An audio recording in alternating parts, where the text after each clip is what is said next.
जय जोहार। छत्तीसगढ़ी प्रमुख प्रादेशिक समाचार के संग मैं प्रथा शुक्ला।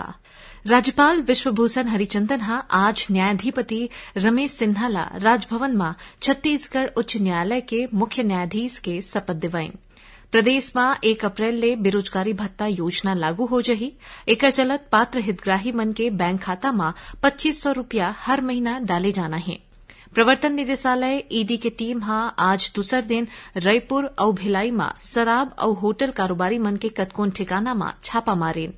मुख्यमंत्री कार्यालय के उप सचिव सौम्या चौरसिया के जमानत याचिका ऊपर सुनवाई 31 मार्च तक बर टल गए है, जेमा आज सुनवाई होना रही।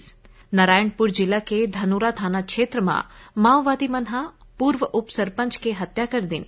ये पूर्व उप सरपंच भारतीय जनता पार्टी के सदस्य रहीन। प्रदेश में सरकारी स्कूल के अवैया नवा सत्र 16 जून ले शुरू हो जाना है। स्कूल शिक्षा विभाग के प्रमुख सचिव आलोक शुक्ला विभाग के प्राथमिकता वाले योजना ला नवा शिक्षा सत्र शुरू होए के पहली पूरा करे के निर्देश जिला कलेक्टर मन ला दीन है। प्रदेश में आने अनुसूचित नियोजन में काम करत श्रमिक मन बर 1 अप्रैल ले 30 सितंबर तक बर न्यूनतम वेतन दर निर्धारित कर दे गए है।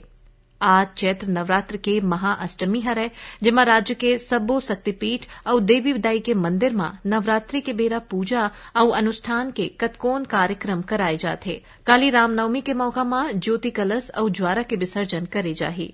दुर्ग के अंतर्राष्ट्रीय बैडमिंटन खिलाड़ी आकर्षी कश्यप विश्व के 14वां वरीयता प्राप्त कनाडा के मिशेल ली ला हरा के बड़का उलटफेर करे है।